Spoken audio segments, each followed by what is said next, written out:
Bonjour à tous. 3 fois par semaine, plongez avec moi dans l'univers sombre des crimes qui ont secoué le monde entier. De disparitions mystérieuses aux meurtres les plus effroyables, nous explorerons ensemble l'injustice, l'impunité, la corruption et les jugements les plus implacables qui ont marqué ces affaires. Avant de plonger dans ce récit captivant, je vous invite à vous abonner et à activer la cloche pour ne manquer aucune notification. N'oubliez pas de laisser un like, cela m'aidera énormément à continuer à vous proposer du contenu. Sans plus attendre, plongeons ensemble dans chaque détail de cette affaire criminelle.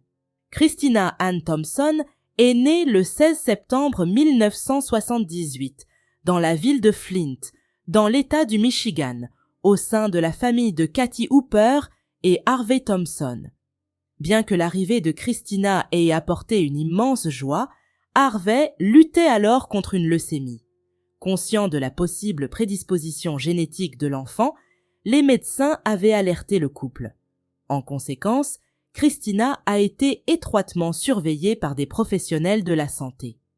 Peu de temps après, alors que la petite approchait de ses 9 mois, son père est décédé. À partir de ce moment, Kathy a trouvé du soutien auprès de sa mère, Catherine Hooper, et de sa belle-mère, Viola Thompson. Bientôt, l'angoisse liée à la santé de Christina s'est transformée en soulagement lorsque toutes ont constaté que le bébé était non seulement en bonne santé, mais aussi très active.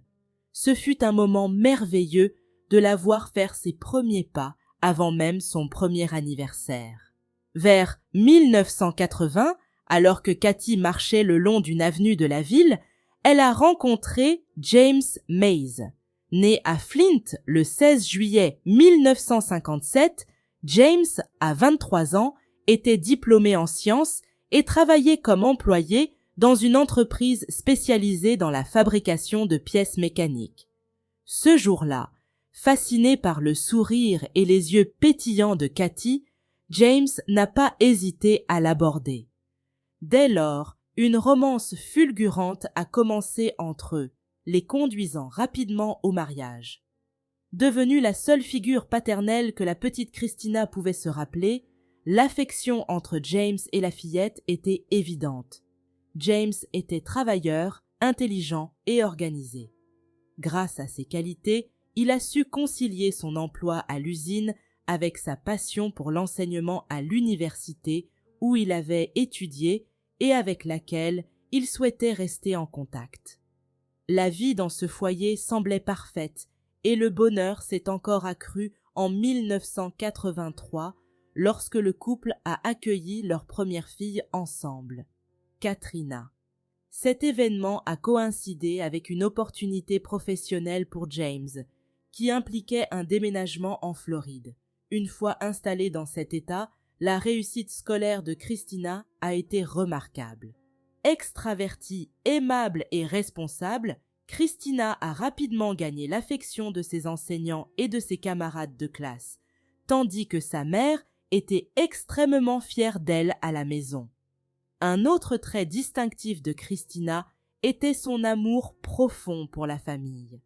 Ce qui la réjouissait par-dessus tout, c'étaient les célébrations familiales, surtout lorsqu'elles impliquaient un retour au Michigan pour revoir ses grands-mères.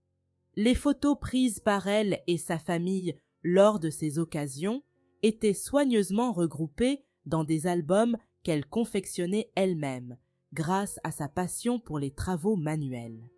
Avec le temps, les responsabilités professionnelles de James ont conduit la famille à déménager plusieurs fois.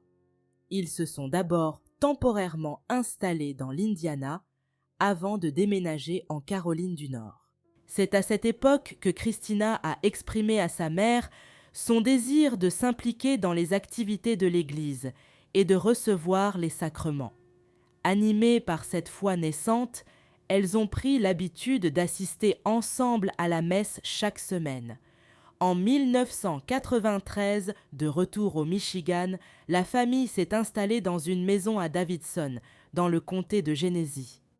Peu de temps après, Cathy a donné naissance à leur troisième fille, Patricia.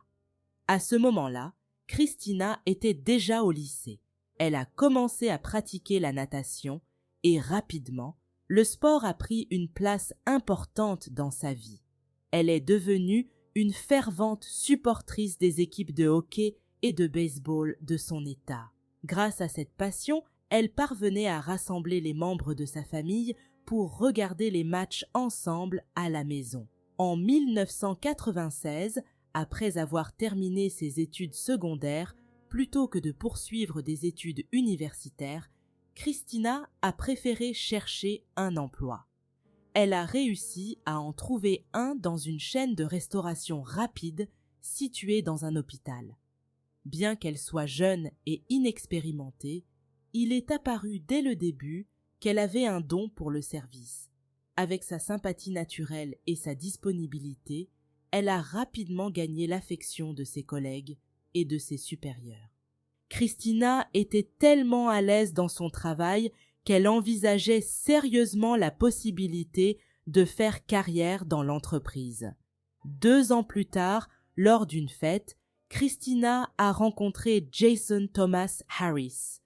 Né à Davidson en 1974, à une date indéterminée, Thomas était l'un des 3 enfants de Theresa Mays et James Harris, avec ses frères et sœurs Jeffrey et Rachel.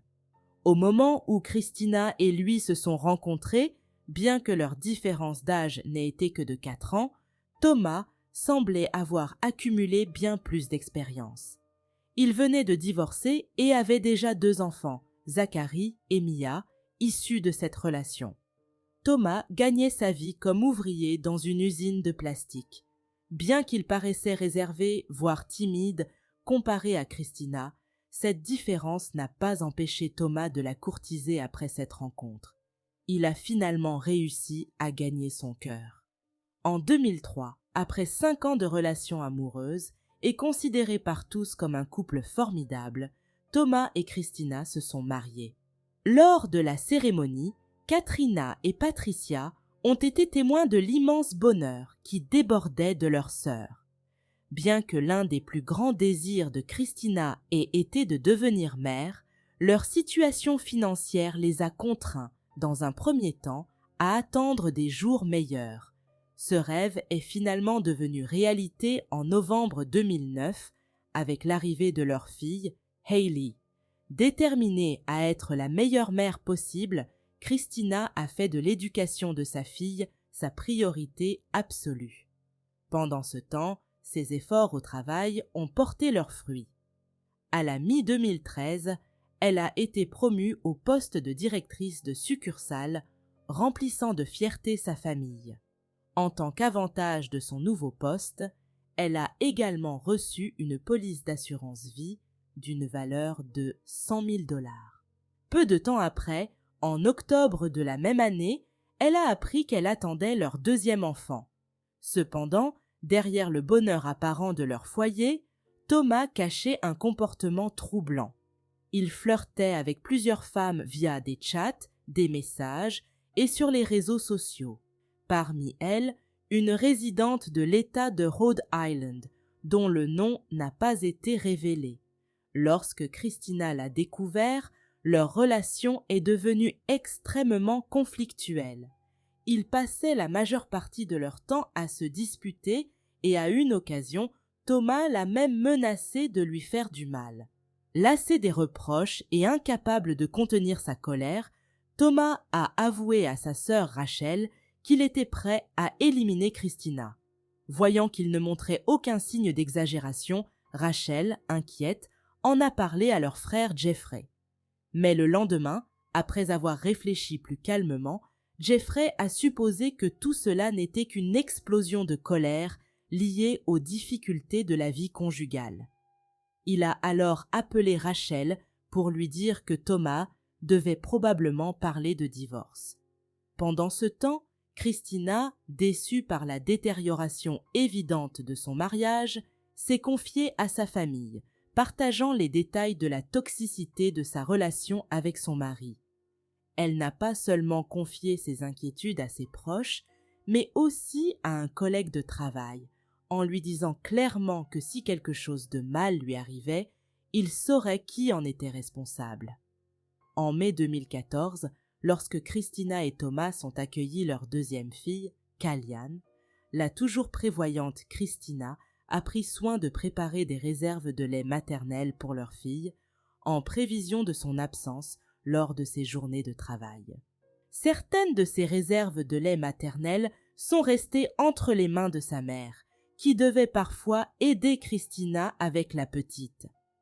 Tandis que Christina faisait de son mieux pour s'occuper de ses filles et maintenir ses performances au travail, Thomas, de son côté, s'est employé à falsifier la réalité. Il a répandu auprès de ses frères et collègues que sa femme souffrait de dépression postpartum, la clouant au lit. Non content de mentir sur l'état mental de Christina, il la diffamait également en l'accusant d'infidélité.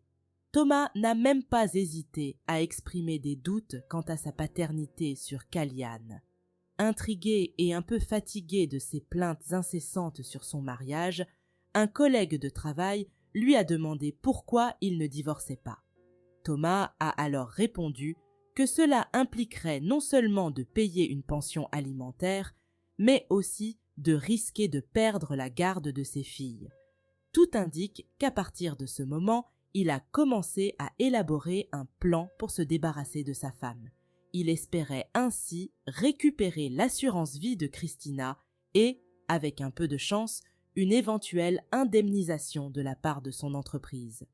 Une nuit d'août 2014, après s'être procuré des médicaments contre l'anxiété auprès d'un tiers, Thomas les a pulvérisés dans une boisson qu'il a ensuite offerte à Christina. Cependant, après avoir détecté un goût étrange dès la première gorgée, elle a jeté le contenu. Au grand désespoir de Thomas, déterminé à devenir veuf à tout prix, sa deuxième tentative a également échoué pour la même raison. Résolu à ne pas renoncer à son plan macabre, il a alors demandé à un collègue, David Groshon, de lui fournir un médicament qui n'altérerait pas le goût. Mais, n'hésitant pas à lui expliquer clairement son intention criminelle, Thomas a vu David refuser catégoriquement de l'aider. Le mois suivant, croyant avoir trouvé une solution définitive, il a engagé un homme pour éliminer Christina en échange de 10 000 $. Toutefois, quelques jours plus tard, cet individu, dont le nom n'a pas été rendu public, a été arrêté pour un crime sans rapport avec cette affaire. Frustré par l'échec de son plan, Thomas a confié à un collègue, Zacharia Shustak, ce qui s'était passé. Zacharia a réagi en riant, persuadé que Thomas plaisantait et qu'il traversait simplement une mauvaise passe dans son mariage. Mais ce n'était pas une plaisanterie. Zacharia a amèrement réalisé la gravité de la situation lorsque Thomas lui a proposé de l'argent pour mener à bien l'opération. Comprenant enfin la gravité des faits, Zacharia a mis fin à la conversation et s'est rapidement éloigné de Thomas. Cependant, ce dernier n'était pas prêt à renoncer à son objectif. Revenant à son idée initiale, il s'est cette fois assuré d'acheter un opioïde illégal, persuadé que, mélangé à du lait, il passerait inaperçu.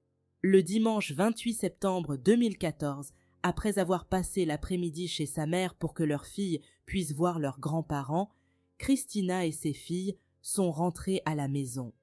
Ce soir-là, à l'heure du dîner, Thomas lui a préparé un bol de céréales dans lequel il a discrètement dilué le stupéfiant. Dès les premières cuillerées, il était évident que Christina n'avait rien remarqué d'étrange. En quelques minutes, après avoir terminé son repas, elle est devenue somnolente sous l'effet de la substance, jusqu'à ce qu'elle ne montre plus aucun signe vital quelques heures plus tard. Le lendemain matin, Thomas, agissant comme si sa femme dormait simplement, a déposé ses filles à la garderie avant de se rendre à son travail. Plus tard dans la matinée, il a envoyé un message à une voisine de confiance lui demandant de vérifier sa femme, prétendant qu'elle ne répondait pas à ses appels. La voisine a remarqué que la voiture de Christina était garée devant la maison, mais après avoir frappé plusieurs fois à la porte sans réponse, elle a décidé d'entrer. En arrivant dans la chambre, voyant que Christina semblait dormir, elle a préféré écrire à Thomas pour lui demander s'il fallait la réveiller. Il lui a répondu qu'elle devait sûrement être très fatiguée et qu'il viendrait immédiatement à la maison. Cependant, à ce moment-là, la voisine s'est approchée un peu plus et, en constatant la pâleur de Christina, elle a immédiatement contacté les services d'urgence. Pendant que les ambulanciers se rendaient sur place, la voisine a également appelé une infirmière qui habitait à proximité. Celle-ci est arrivée en premier et, face à Christina, elle a constaté qu'elle était raide et ne présentait aucun pouls. Lorsque la police et les ambulanciers sont arrivés, il est devenu évident qu'il n'y avait plus rien à faire. Aux environs de 10 heures du matin, lorsque Thomas est rentré, il est entré dans la maison sans même adresser la parole à la voisine qu'il avait pourtant sollicitée pour de l'aide. De manière générale, les personnes présentes ont eu l'impression qu'il ne semblait ni préoccupé ni affecté, malgré la gravité de la situation. Lorsque les agents l'ont interrogé, il a raconté qu'il avait servi un bol de céréales à sa femme la veille au soir et qu'en voyant qu'elle avait du mal à tenir sa cuillère, renversant même une bonne partie, il lui avait suggéré d'aller se coucher. Ensuite, Thomas a expliqué qu'il l'avait suivie dans la chambre et que, le matin, en se réveillant, il l'avait trouvée en train de tousser à côté de lui, montrant des signes d'une nuit de sommeil agité. Cependant, il devait partir travailler et n'avait pas d'autre choix que de la laisser se reposer. Pourtant, un rapide coup d'œil des agents leur a permis de constater qu'il n'y avait aucune trace, ni sur le lit, ni sur les draps, indiquant qu'une autre personne avait dormi là, à part Christina. Par la suite, Thomas a téléphoné à ses beaux-parents pour leur annoncer la nouvelle. Au milieu du choc et de la dévastation, il tentait de comprendre ce qui avait pu se passer, car tout cela semblait incompréhensible. Seulement quelques heures plus tôt, Christina était pleine de vie. Pourtant, sans montrer le moindre signe de tristesse, Thomas a attendu le départ des officiers, a dit au revoir aux voisins venus lui offrir leur soutien, puis est resté seul à la maison. Profitant du calme, il a appelé le superviseur de sa femme et, tout en lui expliquant ce qui s'était passé, lui a demandé comment il pouvait toucher l'assurance vie. Cette nuit-là, comme tant d'autres, il a échangé des messages avec l'une des femmes avec qui il avait l'habitude de flirter. Sauf que cette fois, la conversation incluait des détails sur le récent décès de sa femme. Tout cela s'est déroulé sans que la femme à l'autre bout de l'écran puisse détecter la moindre douleur chez le veuf. Avant de terminer cette journée de lundi, alors qu'il était près de la porte de la maison, la voisine qui était venue porter secours à Christina l'a vu et s'est arrêtée pour le réconforter. Mais, à sa grande surprise, Thomas s'est contenté de diffamer Christina, ce qui a rapidement poussé la voisine à partir. Le lendemain, mardi 30 septembre 2014, la famille de Christina s'est rendue au département de police de Davidson, exhortant les officiers à mener une enquête plus approfondie. Ils étaient convaincus qu'il ne s'agissait pas d'un simple accident, et ils n'étaient pas les seuls à faire cette demande. Jeffrey et Rachel, les frères et sœurs de Thomas, se sont également rendus au commissariat pour informer les autorités de la relation conflictuelle de leur frère avec son ex-femme. Ils ont fourni des détails sur les sombres intentions de Thomas.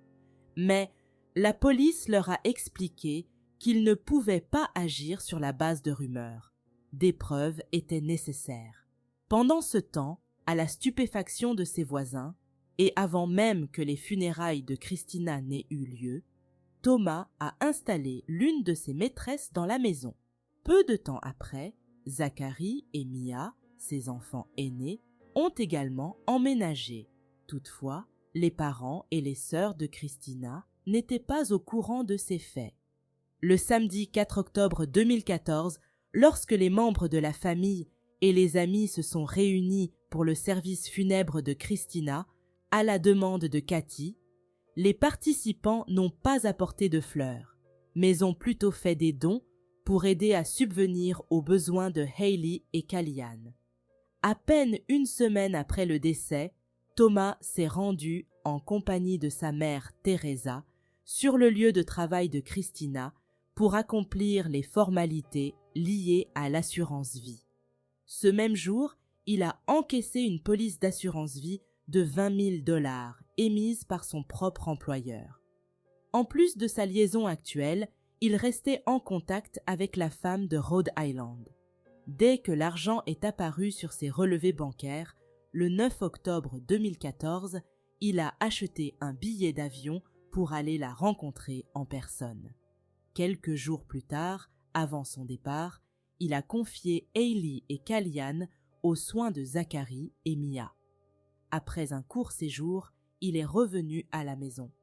Cette même semaine, plus précisément le mercredi 22 octobre 2014, le médecin légiste Brian Hunter, grâce à un échantillon d'urine, a conclu que Christina avait succombé à une overdose accidentelle, probablement due à une consommation récréative d'opiacés. Toutefois, aucune trace d'aiguille n'a été trouvée sur son corps et aucun objet lié à la consommation de stupéfiants n'a été découvert sur les lieux. Les résultats de ce rapport ont suscité le mécontentement et la confusion de la mère et des sœurs de Christina, qui considéraient cette hypothèse comme offensante et totalement absurde. Christina ne prenait aucun médicament et n'avait jamais eu de problème avec les substances ou l'alcool. Connaissant Christina comme elles la connaissaient, elles étaient convaincues qu'elle n'aurait jamais adopté de telles pratiques alors qu'elle allaitait encore sa fille nouveau-née. Cathy était persuadée que sa fille avait perdu la vie à cause d'un tiers, et les soupçons de toute la famille se sont rapidement tournés vers Thomas.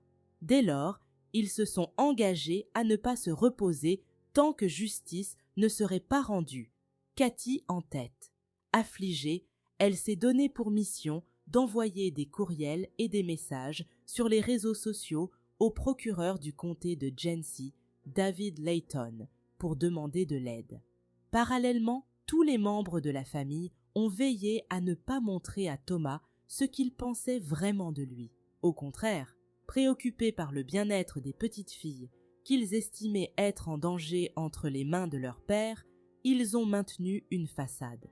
En fait, pour veiller de près sur ces petites filles, Cathy les gardait tous les jours, comme sa fille l'aurait souhaité. À l'époque, Thomas semblait de plus en plus hors de contrôle. Il s'était lancé dans la consommation de substances illicites et, comme s'il en était fier, il avait pris l'habitude de se prendre en photo en train de les consommer. Au début de l'année 2015, lorsqu'un test de dépistage de drogue effectué par son employeur s'est révélé positif, il a perdu son emploi. Pendant ce temps, les détectives le surveillaient depuis un certain temps, à son insu. Une partie de l'enquête qui s'est révélée très utile a été les interrogatoires de ses frères et de ceux qui avaient travaillé avec lui à l'usine. En conséquence, ses plaintes, ses plans et ses commentaires sur sa femme ont été dévoilés. Un jour, alors que Cathy est venue avec son mari pour s'occuper de ses petites filles, Thomas a demandé à son beau-père de prendre son ordinateur portable pour l'aider à résoudre un problème technique. James, ravi d'offrir son aide, a ramené l'ordinateur chez lui et a rapidement contacté les autorités pour leur signaler qu'il était en possession de la machine. La police a ensuite obtenu un mandat de perquisition. Dès le début de la fouille, la première chose qu'ils ont trouvée était une photo de Thomas consommant apparemment une substance illégale. Cette même substance avait été retrouvée dans le corps de sa femme. Une telle accumulation de ce que la famille considérait comme des preuves à charge n'a fait qu'accroître le désespoir de Cathy, James et de leurs filles Katrina et Patricia, qui se battaient aux côtés de leurs parents pour obtenir justice pour l'aîné de la famille. Fatigués de l'impunité, ils ont fait pression sur les enquêteurs pour qu'ils interrogent enfin Thomas, le principal suspect. Cependant, lorsque les agents ont tenté de procéder à cet interrogatoire, Thomas avait déjà engagé les services de l'avocat Nicholas Robinson, qui a empêché l'entrevue de se dérouler. Ce revers a entraîné de nouvelles actions de la part de la famille endeuillée, cette fois-ci en collaboration avec le procureur David Layton. En août 2016, leurs efforts ont porté leurs fruits lorsque l'enquête a été confiée à la police de l'État du Michigan. De plus, l'avocat de la famille, Alec Gibbs, a soutenu que poursuivre Thomas pour négligence serait une première étape plus réaliste qu'une poursuite pénale. Pour le juriste, il s'agissait de prouver que le décès tragique de Christina était le résultat de la consommation irresponsable de substances par son mari, que ce soit de manière délibérée ou non. Une fois qu'ils ont décidé d'adopter cette ligne d'action, le 20 septembre 2018, Thomas a été appelé à témoigner sous serment. Afin de connaître enfin de sa bouche les circonstances entourant l'événement tragique, le suspect a été interrogé sur son inquiétude initiale concernant l'état de Christina ce matin du 29 septembre 2014. À ce sujet, il a déclaré qu'il voulait simplement savoir si elle s'était réveillée à temps. Au fil des questions, les contradictions dans sa version des faits ont été exposées et il a été confronté à une preuve dont il ignorait que les autorités disposaient, la photo retrouvée sur son ordinateur. Il s'est défendu en affirmant que cette image n'avait pour but que de montrer à ses filles les dangers des substances illicites. À ce moment-là, les nerfs de Thomas étaient plus qu'évidents. À la fin de l'audience, il a été condamné à verser 2 millions de dollars à la famille de Christina à titre de dommages et intérêts.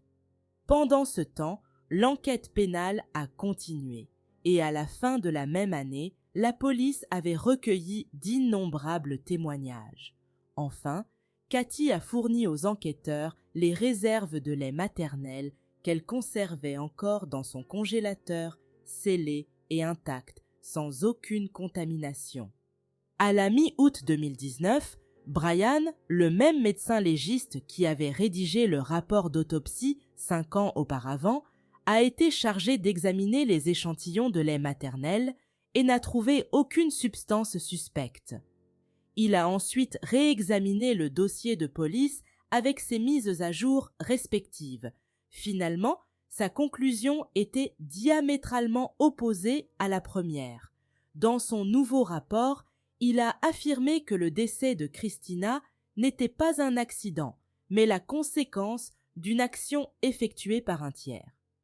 Ainsi, le mardi 27 août 2019, Thomas a été arrêté et immédiatement traduit devant les tribunaux.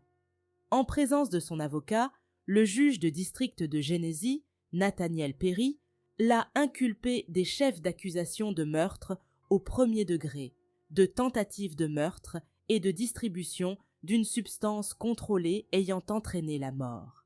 Thomas s'est vu refuser le droit à la caution.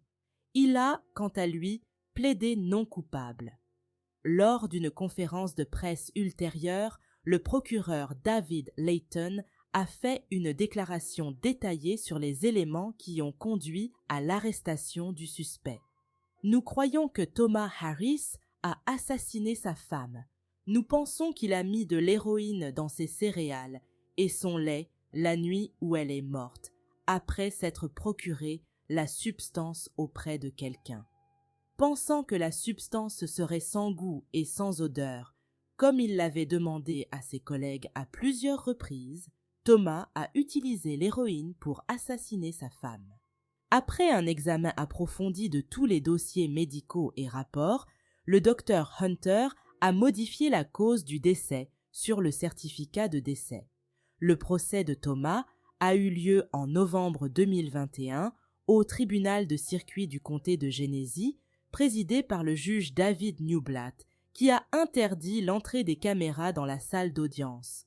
Le procureur Rebecca Jurva-Brin a plaidé pour convaincre le jury que Christina, une mère dévouée, une épouse et une travailleuse efficace, dont la vie a été volée, n'avait jamais consommé de substances illégales.